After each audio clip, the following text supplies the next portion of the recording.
Débat du jour, le jeu de Pape Thiaw est-il plus rassurant del tactico Aliou Cissé donc mu nekk tamit lu bees fii ci biir Sport Life 221 les débats du jour donc après chaque émission dinañu ñëw poser une question partager ko ak yéen suñu mbokk internautes yi tey nag laaj bi nga xamante ne moom la ñu indi muy entre Pape Bouna Thiaw ak Aliou Cissé ban jeu moom moo leen gën a séduire Djiby Niang une question bi nga xamante ne tey jii dina alimenter le débat sportif surtout muy concerne l'équipe nationale du Sénégal ban analyse ak yan appréciation moom nga ñu mën a indil ci bile débat. Bon, d'abord deux entraîneurs qui ont en tout cas une philosophie de jeu boo xamante ne c'est différent. wuute na Aliou ak Pape Thiaw. Aliou qui mise de trop sur la défense d'abord. Waaw. Avant muy xalaat la dara mu Aliou c'est la défense. défense ah. Il essaie souvent de bétonner derrière. bu ko bétonner doo ko xoolal lay apporter dara. Waaw. Raison pour laquelle c'est début en mars 2015 ba ñu koy jox équipe bi. Il a démarré avec 3 victoires. 3 victoires d'affilée avant que muy enchaîner 2 ou 3 défaites d'affilée. Donc quoi, avec le Sénégal. Ouais. Peut-être différent avec Pape Thiaw. Avec Pape Thiaw également bi ñu ko koy dénk gis nga intérim bi la woon. laataa ñu koy dénk mu assuré benn 4 matchs boo xamante ni sans défaite. Oui. Après ñu doog ko dénk carrément en tant que sélectionneur signal ko. waaw. waaw.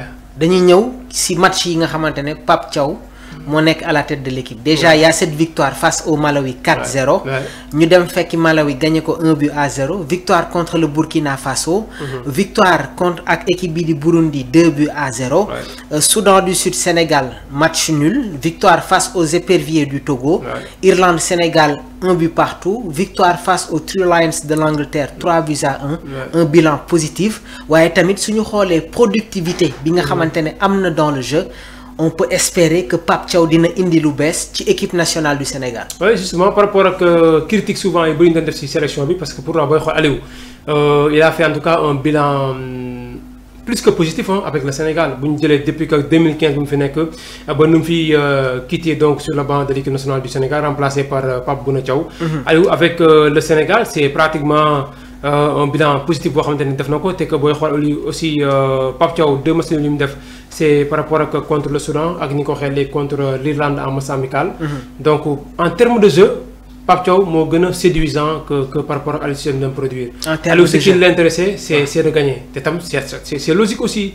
Parce qu'un sélectionneur sa premier rôle mooy na nga gagner d'abord. waaw na nga gagner da nga gagner encaissé par 2 buts 3 buts mais en tout cas yaa gagné. parce que c'est par des victoires qu'on gagne des trophées.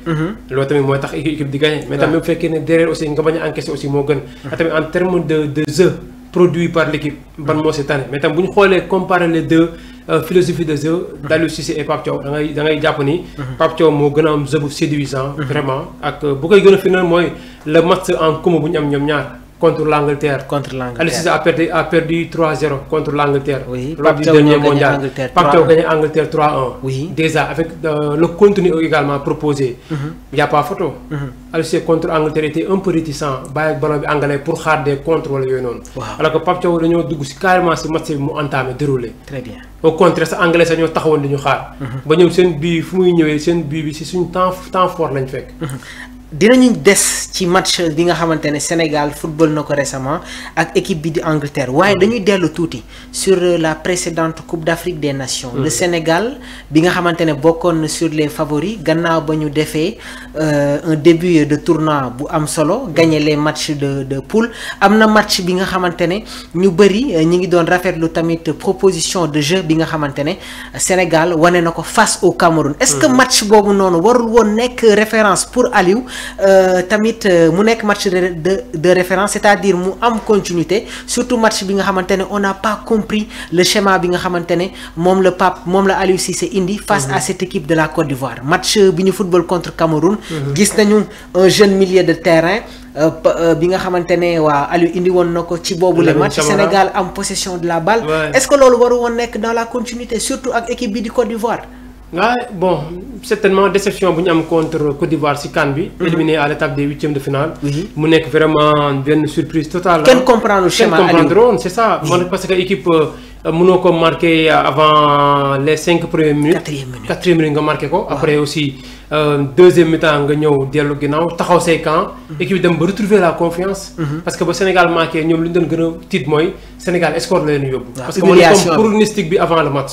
déjà à la 4e minute Sénégal marqué dañ naan déjà li ñu pronostiqué kon léegi mu ñëw. le match muy Sénégal Sénégal c'est ça. Côte d'Ivoire dara nekk fa woon. dara nekk fa woon.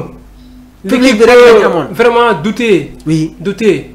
te vraiment après bu Emerse Faé ñëwee la jël yenn si jours yoo xamante ni l'entraîneur donc bu mu remplacé moo fa nekkoon déjà misé woon sur des vétérans presque. mën nañu ko mën a tuddee. mais gis nga ba Emerse Faé ñëwee dafa jël carrément l'effectif tourné ko. ba nga ko tourné jël yenn booy may leen confiance def un très bon discours également. avant le match contre le Sénégal. parce que c'était le duel des extrêmes. Sénégal moo nekkoon premier au sortir des phases de groupe. Côte d'Ivoire moo nekkoon l'équipe repêchée. demoon benn sens ñu ne day toog. donc il a fallu que yenn si démarches yi am surtout avec le Maroc bi nga xamante ni bon mi ngi doon def yenn si affaire ba tax Côte d'Ivoire daal di rëcc génn. moo tax léegi finalement après ñëpp ko mujjee rëcc de même que Maroc qui a sauvé la Côte d'Ivoire bi nga xamante ni mu mujjee kon doon championne si CAN bi déjà contre Côte d'Ivoire boobu la Sénégalais yi bëri gën a mérité Aliou Cissé. exactement déjà si contenu match bi ak lu ñu proposé déjà parce que mënoo am benn groupe boo xamante ni mënoon nañ dóor Côte d'Ivoire ba taxaw si kawam. exactement nga mën a ñëw deuxième mi-temps taxaw say camp di leen xaar.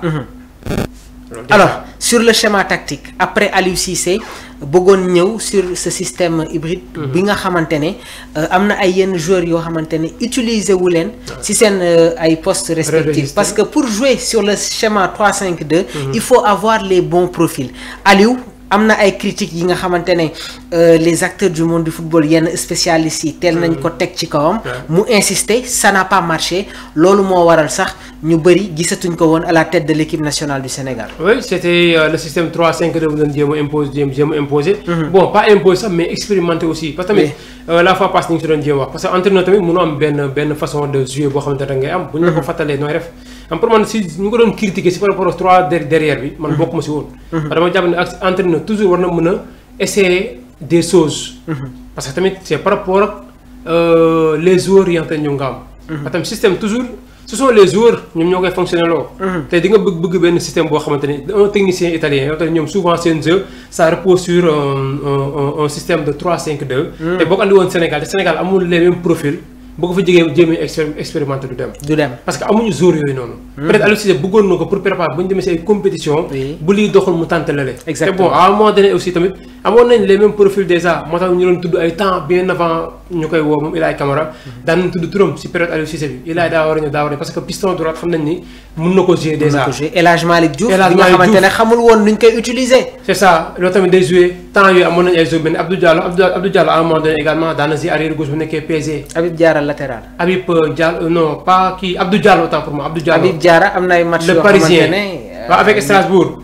ak si flanc droit bi la. ak équipe Sénégal am na bi ay match yi nga xamante ne Aliou xamul woon nu mu koy utiliser. Aliou def na ko sa latéral droit. foofu laay waxee. Habib Diarra. parce que dégg nañ benn intervention bu papaam def ne moom temps muy gis Aliou di utiliser doomam comme arrière droit danañ am lu ko metti. di gis doomam di arrière droit boo xamante ne du postam. parce que day jàpp ne bu yàggee sacrifice lay nduru quoi. exactement déjà xam naa certainement en tant que père foofu la leen jéem a xalaatee. parce que jàpp na ne poste boobu baaxul woon si son fils Habib Diarra. parce que côté gauche ay Abdou Diallo ñu fi woon. ay Ismaïla Jakobs aussi. parfois tamit Abdoulaye Diallo daan nañ jiyee ay. c'est ça. le 6 aussi daan ñooñu ay joueurs nga xam ne capable nañ tamit jouer piston gauche. mais bon à temps mi ngi doon expérimenté mais doxul woon. après nag critique sénégalais aussi tamit. lu ko gën a delloo ginnaaw tuuti bokk na si parce que entraîneur parfois day bëgg bu tegee dara mu am si le soutien total de tout un chacun. que ce soit les joueurs. les supporters les journalistes sportifs aussi. mais bon le Sénégal nag c'est le contraire parfois tu expérimentes quelque chose. doxul la gars yi jël lépp bëgg la koo forcer pour nga teg ko à côté alors que un entraîneur tamit parfois tamit si c'est logique da nga si appuyer. très bien. On a vu également le cas de la sélection de France avec Didier Deschamps et Olivier Giroud. Wow. Olivier Giroud avant Deschamps de remporter le mondial 2018. Wow. 2018. dégg na lu ne si Giroud pourquoi mu koy teg parce que moo xam lu mu doon séntu si moom. mais te après bu ñu jëlee mondial bi gars yi xam nañ lu mu bëggoon carrément si moom. exactement donc l'entraîneur ou bien le sélectionneur qui a ses joueurs tout le temps. qui travaille avec kooku moo gën a xam lan moo arrangé carrément équipe am ak tamit benn profil buy def si parce que sélectionneur buy def. listam kenn du ko forcé ne ko diw ngay woo. mooy toog réfléchir avec peut-être le directeur technique national ou bien la direction technique nationale. ñu jëm a tamit xool si éventuel retour ou bien possibilité de venir d'un joueur tel ou tel joueur. d'accord léegi mooy teg benn ciment bu dëgër boo xamante naa man lii laa bëgg a jouer te nii ma bëgg a jouer tel joueur moom si arrangé moo tax parfois bu ñu génnee liste nga ne pourquoi ñu woo diw te diw moo gën a pare.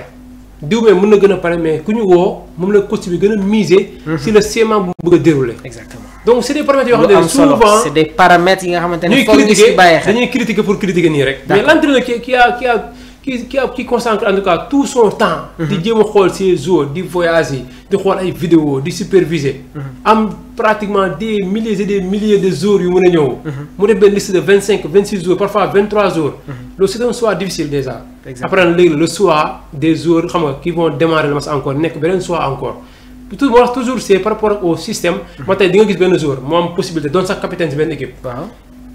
il suffit juste que entraîneur bi changé beneen entraîneur ñëw nga dégg entraîneur bu mujjee ñëw ne damaa bëgg ñu def ko ci liste des transferts. waaw noo koy comprendre. c' est des couacs yi nga xamante ne kenn mënu ko expliquer. kenn du ko expliquer parce que ñaari coach yi ñëw noonu kii nekkoon fa def confiance ci moom di ko zéro.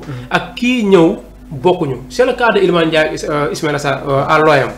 daan nañ gérer. mais coach ba mu ñëwee dana soxla wala n' est ce pas. oui. teguñu woon si liste si marché transfert bi. après gas te ñoom ñaar ku si nekk benn choix de gas oui. justement mi ngi noonu parce que maanaam profil coach yi ak joueur yi duñu benn. duñu benn coach bu si nekk sa benn philosophie de jeu booy installé. ak tamit yenn jour nga soxla. un jeu qui est en place. jeu bi nga xamante ne jamono ji ñi ngi koy constaté ci équipe nationale du Sénégal. sànq déjà ñëw naa sur les victoires de Pape Thiaw à la tête de cette équipe. déjà il y a des clean sheets le Sénégal qui retrouve sa solidité défensive. 4-0 face au Malawi 1-0 sur le match retour. ñu dem Burkina gagné ko 1-0. joué ak Burundi gagné ko 2-0. match nul face au Soudan Sénégal Togo 2-0. donc si match amicaux internationaux yi. si dañu encaissé ñaari buts muy face à cette équipe de l'Irlande ak équipe bi di Angleterre. te pourtant il y a un facteur Irlande daf ñu mëne ñu fekk ji ko Angleterre mëne ñu jëli ko yóbbu ko productivité bi nga xamante ne am na. surtout ci match bi nga xamante ne football nañ ko contre Angleterre waaye balaa boobu match dafa am deuxième mi-temps bi nga xamante ne. Pape Thiaw dafa am lu mu wane. muy sañ-sañ bi deuxième mi-temps bu extraordinaire. Sénégal ñëwaat avec une possession de balle. ñu gis tamit des jeux de triangle au niveau du milieu de terrain. joueurs yi jël seen ay responsabilités loolu nekk dans la continuité si match bi ñu football. ak équipe bi nga xamante ne moom mooy Angleterre face à un milieu de terrain des Three Lions redoutable. avec Declan Rice bi nga xamante ne 30e minute fekk na mu jeexal parce que li mu daw dafa bëri. milieu de terrain Lamine Camara Habib Diarra Idrissa Gana Gueye comme sentinelle Pape Alassane Gueye n'était pas à 100%. déjà nan ngay jàngatee tey jii jeu bi nga xamante ne le nouveau Pep Guardiola de l' équipe nationale du Sénégal Pape Bouna Thiaw mi ngi koy jéem a mettre en place parce que spécialiste yu bëri ñu ngi naan c' est le nouveau Pep. waaw léegi ñu ngi commencé di ko nangu la parce que au début c' était difficile quand même.